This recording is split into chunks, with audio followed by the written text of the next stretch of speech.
Olá, meu nome é Adriano Araújo. Eu vou fazer um resumo do como foi a primeira parte da disciplina de transmissão de dados. Vamos falar inicialmente dos conceitos iniciais. Primeiro, vamos definir o que é uma rede. Uma rede, em seu conceito, é um conjunto de dispositivos ligados que podem trocar informações entre si, além de compartilhar recursos e aplicativos. As redes, elas possuem elementos, que são elas regras, mensagens, os meios e os dispositivos. Começando pelas regras, são acordos para determinar como as mensagens são enviadas. As mensagens são, podemos assim dizer, as unidades de informações que navegam de um dispositivo para o outro. O meio é a forma de interligar os dispositivos, que pode transportar as mensagens de um dispositivo para o outro. E, finalmente, os dispositivos são aqueles que trocam as mensagens em si. A padronização desses vários elementos é importante porque viabiliza vários equipamentos de diversas indústrias, diversas empresas diferentes se comunicar. A gente vai ver um pouco mais à frente sobre isso. Aí, chegando no ponto de conexões de redes, ela se divide praticamente em duas, assim podemos dizer, que é com fio e sem fio. A redes com fio, ela usa cabos físicos para conectar dispositivos. Já sem fio, são redes que usam ondas de rádio para comunicação entre os dispositivos. Vale observar que mesmo as redes sem fio, em algum ponto delas possui uma conexão cabeada, entendeu? Com fio. Uma analogia que eu achei bem interessante são um exemplo de uma fábrica que precisa transportar uma quantidade de carga muito grande a algum depósito localizado a milhares de quilômetros. Os pacotes seriam os caminhões, os enlaces de comunicação seriam as rodovias e as estradas, comutadores de pacotes seriam os cruzamentos, e os sistemas finais, os hosts, seriam os prédios. Chegamos nos protocolos. Os protocolos são basicamente as regras que os dispositivos usam para se comunicar. Eles meio que criam uma regra exemplo bem genérico mesmo. A gente vai falar em qual língua? Eu falo inglês, você fala inglês e português, só que eu não falo português. Então, preferencialmente para a gente se entender, a gente vai falar na língua inglesa. Seria por esse meio ao protocolo. Ele define o formato e a ordem das mensagens trocadas entre duas ou mais entidades comunicantes, bem como as ações realizadas na transmissão ou no recebimento de uma mensagem ou de outro evento. As redes possuem os equipamentos básicos para se comunicar. A gente vai ver agora. Eu separei 5 equipamentos aqui, começando pela placa de rede. Ela interliga o equipamento com a rede cabeada ou wireless, mas na frente a gente vai ver um pouco sobre isso. Ele converte sinais elétricos em pacotes de dados, determina se os pacotes são destinados ao computador, converte dados em sinais elétricos para transmissão pela rede e opera nos níveis 1 e 2 OSI. A gente vai ver mais no decorrer um pouco sobre essas camadas, estruturas de camadas. Temos o switch. Essa aqui era a placa de rede, essa aqui está lá no switch. Ele é um equipamento de rede que permite interconectar dispositivos em uma rede de computadores, usando comutação de pacotes para receber, processar e encaminhar quadros aos dispositivos de destino. Temos o roteador. O roteador ele efetua o encaminhamento de pacotes entre as redes de computadores distintos. Basicamente é isso. O repetidor ele usa para ampliar o sinal do roteador.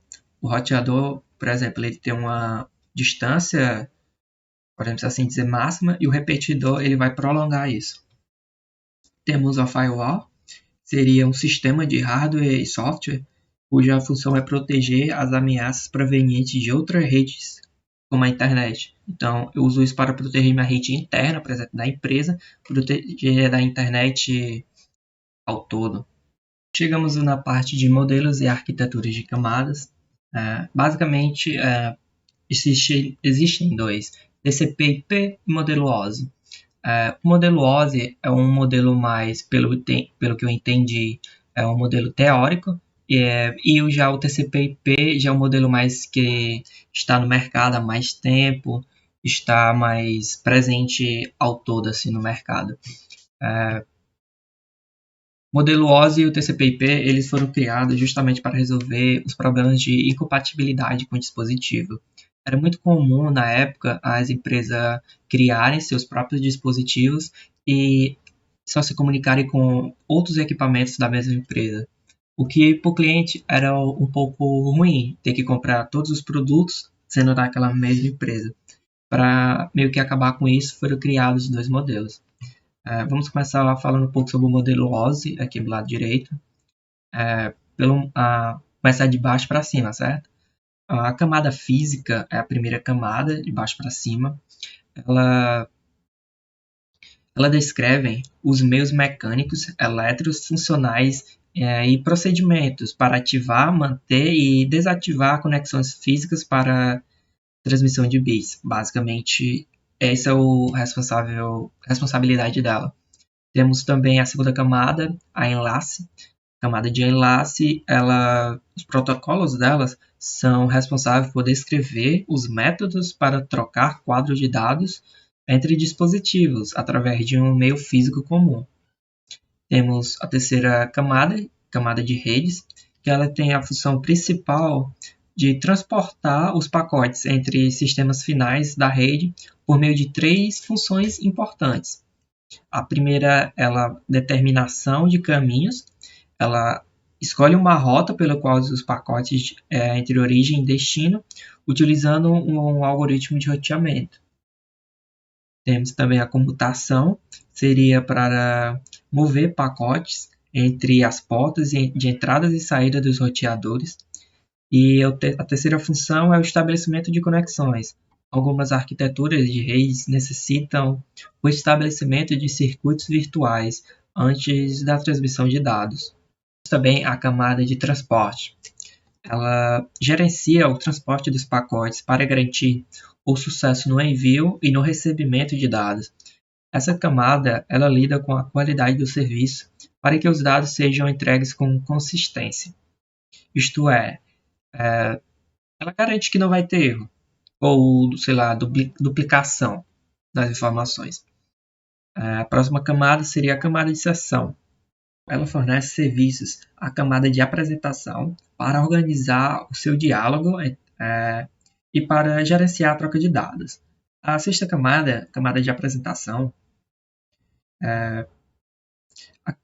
ela fornece uma representação comum de dados transferidos entre serviços e a camada de aplicação. A camada de aplicação ela fornece os meios para conectividade ponto a ponto entre indivíduos na rede humana usando rede de dados. Esse foi o modelo OSI. Falando um pouco sobre o modelo TCP/IP, é observável que ela tem bem menos camadas comparado com o modelo OSI, porque ela junta algumas camadas. Por exemplo, a rede de acesso à rede no modelo TCP/IP ela equivale à rede de enlace e à rede física no modelo OSI. E a camada de aplicação, ela meio que é a junção da camada de aplicação e apresentação e sessão do modelo OSI. Então vamos começar também de baixo para cima. A primeira camada, a acesso à rede, ela controla os dispositivos de hardware e meio físico que compõem a rede. A camada de internet, ela determina o melhor caminho através da rede. A camada de transporte, ela observa e oferece suporte à comunicação entre diversos dispositivos na rede conectada. A camada de aplicação ela representa os dados aos usuários com codificação e controle de diálogo, de comunicação, por assim dizer. Falando um pouco sobre as topologias de redes, elas são classificadas de diferentes maneiras. O possível critério para essa classificação é em questão da sua escala. As redes PANs são redes pessoais de 1 a 10 metros. As redes LANs são redes locais, como assim, uma sala de 10 metros, um edifício ou até mesmo um campus. Redes metropolitanas, ou as MANs, já são redes um pouco maiores do que as LANs, que interligam cidades. As redes WANs são redes de longa distância, por exemplo, o planeta. Falando um pouco sobre as redes PANs, elas são pequenas redes que conectam vários dispositivos do dia a dia, por exemplo, uma impressora, uma câmera, o controle remoto, a televisão, o fone de ouvido, até o mouse Bluetooth, podemos assim dizer. Por outro lado, as redes LANs são amplamente usadas para conectar computadores pessoais e estações de trabalho em escritórios e instalações industriais de empresas. Elas permitem o compartilhamento de recursos e a troca de informações. 3 características que distinguem a LAN de outros tipos de redes é o tamanho, a tecnologia de transmissão e a topologia. Entrando em detalhes relacionados às topologias, vou falar de 3, o barramento, anel e estrela. O barramento é onde os computadores são interligados no mesmo barramento físico de dados, um cabo linear coaxial. Em qualquer instante, no máximo de uma máquina desempenha a função de mestre e pode realizar a transmissão. Nesse momento, as outras máquinas elas ficam meio que impedidas de enviar qualquer tipo de mensagem. Um mecanismo de arbitragem é necessário para resolver os conflitos que possam haver em caso essa transmissão simultânea, ou seja, uma colisão. A topologia anel é os dispositivos são conectados em séries, formando um círculo fechado. Às vezes podem ser de outra forma geométrica, mas o importante é que estejam fechadas. Os dados são transmitidos unidirecionalmente de nó em nó até atingir o seu destino. Uma mensagem enviada por uma estação passa por outras estações através da retransmissão, até ser retirada pela estação destino ou pela estação fonte. Há uma queda na confiabilidade e o aumento do retardo na rede para um grande número de estações, já que eles passam por todos, assim bem dizer. Já a estrela é a mais comum atualmente. A topologia em estrela ela utiliza cabos de par trançada e um concentrador como ponto central da rede. O concentrador se encarrega de retransmitir todos os dados para todas as estações. Torna mais fácil a localização dos problemas por esse modo. Redes MANs. Elas são redes de áreas metropolitanas. Elas são projetadas justamente para interconectar sistemas de cidades próximas ou uma região metropolitana. Esse tipo de rede é caracterizada por ter um alcance maior que as do tipo LANs. O exemplo mais conhecido é a rede de televisão a cabo. As operadoras perceberam que poderiam oferecer serviços de internet com algumas mudanças no sistema. Outro exemplo de MAN é o sistema WiMAX, que oferece acesso sem fio à internet de alta velocidade. As WANs são redes de longa distância. Ela é uma rede de computadores que abrangem uma quantidade enorme de áreas geográficas, com frequências como países ou até mesmo continentes. Ela difere pelas redes pessoais PANs, que são muito pequenas, as redes locais, as LANs, são um pouco maior, só que nem tanto, e a MAN. Um exemplo clássico de uma rede tipicamente WAN é a própria internet, pelo fato de abranger uma área geograficamente global, interligando países e continentes. Redes de acesso. Vamos falar um pouco sobre dial-up, DSL, cabo, FTTH, Ethernet, Wi-Fi e WiMAX.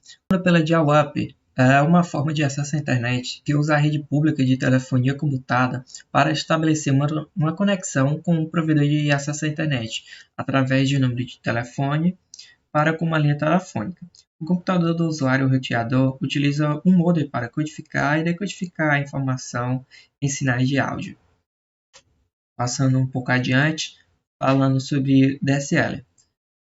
Suas tecnologias são usadas para transmitir dados digitais sobre linhas. Em outras palavras, o ponto-chave, pode assim dizer, é que as linhas telefônicas já existentes agora são usadas também para conectar a internet. Como agora o mesmo cabo é usado para duas finalidades, inicialmente haveria muita interferência. Assim foi preciso usar multiplexação e frequência, que separava em bandas os sinais dos telefones e sinais da internet. Assim não ocorreria mais interferência. Falando um pouco sobre a internet a cabo, ela funciona a partir de um cabo coaxial, o cabo traçado. Por meio deles, as operadoras são capazes de transferir dados conectando os cabos posicionados ao poste até sua casa. Ela trata-se de uma das tecnologias mais populares no Brasil, pois ela permite que os usuários tenham internet banda larga em suas residências, com boa velocidade e preços razoáveis. Passando um pouco adiante, vamos falar sobre internet FTTH. Em uma tradução literal para o português, FTTH significa Fiber to the Home. A fibra ela vai ser transmitida pelo seu destino final até a casa de cada usuário. Para essa prática, a rede FTTH ela precisa de uma série de elementos que juntos compõem a solução completa. Isso faz com que a conexão chegue até o usuário a partir de um ponto central e de uma operadora ou provedor de serviço. Separei dois pontos positivos aqui para demonstrar. O primeiro seria a maior velocidade de conexão e segundo, a capacidade de suprir as demandas do futuro. Passando adiante, chegaremos na Ethernet. É o tipo de tecnologia para as redes LANs, tecnologia de acesso mais predominante nas redes universitárias e corporativas. Os usuários de Ethernet utilizam par de fios de cobre trançado para se comunicarem em um switch Ethernet. Rede Wi-Fi, assim como o rádio, a televisão e o celular, as redes Wi-Fi também usam ondas de rádio ou eletromagnéticas, comuns para enviar e receber informações. O aparelho responsável por fazer essa troca de dados é o roteador, que recebe o sinal de internet via cabo, transformando em ondas de rádio e as transmite por meio de uma antena. Mas o poder de alcance dessas ondas é limitado. Por isso, é preciso estar dentro de um determinado raio de ação ao roteador para conseguir se conectar à rede Wi-Fi, o que varia de acordo a cada modelo. Por isso que é importante também aquele dispositivo que eu mostrei anteriormente, que ele amplia esse limite. Passando um pouco adiante, chegamos no WiMAX. É uma versão mais aprimorada do Wi-Fi e também funciona por ondas eletromagnéticas que permite melhor transmissão de dados e uma área de cobertura muito maior devido a antenas mais poderosas. Essa nova tecnologia chega onde operadores de telefone ou TV a cabo não conseguem alcançar, e por isso pode beneficiar regiões rurais onde ainda não há cabeamento. O problema é que para implementar esse tipo de conexão é preciso reestruturar o sistema de transmissão, o que custaria bastante dinheiro. Isso foi tudo, obrigado pela atenção.